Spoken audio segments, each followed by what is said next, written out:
السماوات والأرض لن ندعو من دونه إلها لقد قلنا إذا شططا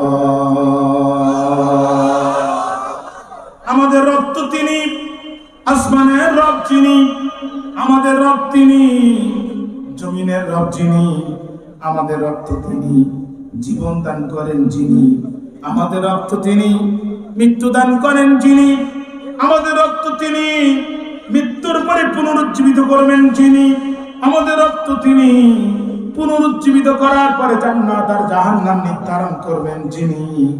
লান্নাতু মিন দুনিহি ইলাহা, ওই রবকে ছাড়া অন্য কোন ভেজাল সত্তাকে রব বানায়া বর্তমানেও ডাকি না, ভবিষ্যতেও ডাকবো না।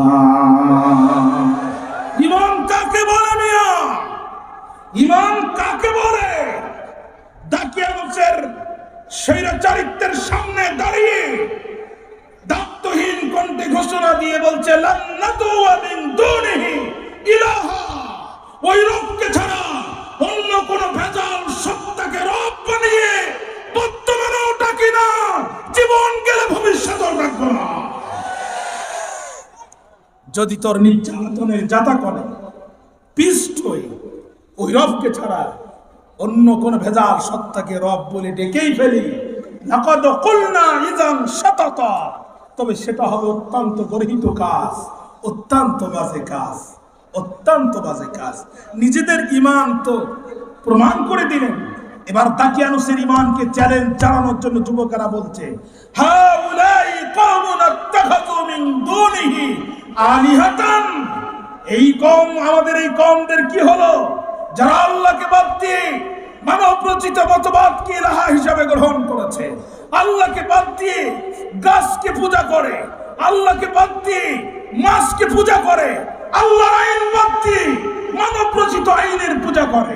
ভাইরা পরিষ্কার কথা শুনে রাখেন, আল্লাহকে বাদ দিয়ে যারা গাছকে সিজদা করে এরা যেমন মুশরিক, আল্লাহকে বাদ দিয়ে যারা মাছকে সিজদা করে এরা যেমন মুশরিক, আল্লাহকে বাদ দিয়ে যারা গরুর পায়ে সিজদা করে এরা যেমন মুশরিক, আল্লাহর আইন বাদ দিয়ে মানব রচিত আইনের পক্ষে যারা জীবন যৌবন আন্দোলন সংগ্রাম করে এরা তেমনই মুশরিক।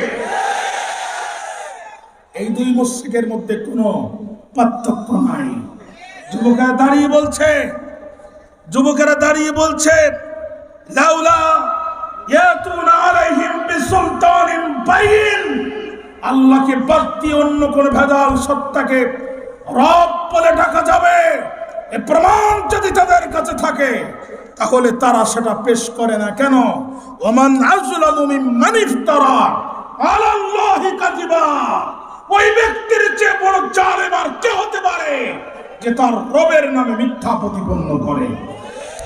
আজকে আমরা অত্যন্ত দুঃখের সাথে বলছি, কিছু মুসলমানের সন্তানকে স্পষ্ট ভাষায় বলতে শোনা যায় এইসব শরিয়া টরিয়া আমরা মানি না, এমন বক্তব্য আমরা শুনি না।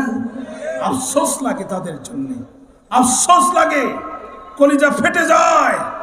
যুবকেরা এই দায়িত্বহীন ঘোষণা যখন দিয়ে দিল, দাকিয়ানুস তখন বলল তোদের সময় হাতে 3 দিন। জোরে বলেন কয়দিন? একটু জোরে বলেন না কয়দিন? এই 3 দিনের ভিতরে তোমাদের সিদ্ধান্ত পরিবর্তন করতে হবে, তা না হলে তোমাদেরকে উন্মুক্ত মঞ্চে ফাঁসিতে ঝুলানো হবে অথবা শুলে চড়ানো হবে, তোমাদেরকে এমন দৃষ্টান্ত শাস্তিমূলক শাস্তি দেওয়া হবে, এমন নজির সৃষ্টি করে মারা হবে যাতে আমার রাষ্ট্রে আর কেউ এক আল্লাহকে বিশ্বাস না করে।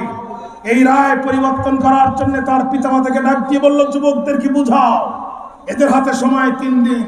প্রথম দিন কেটে গেল, দ্বিতীয় দিন কেটে গেল, আগামীকাল দাকিয়ানুসের কোর্টে সারেন্ডার করতে হবে। 7 জন যুবক রাত্রে মিটিং ডাকলো, এক জায়গায় হয়ে বলছে জীবন কুরবানি করে দিব, ঈমান কুরবানি করব না, জীবন দিব, ঈমান দিব না। স্বপ্নে আমাদের রাষ্ট্র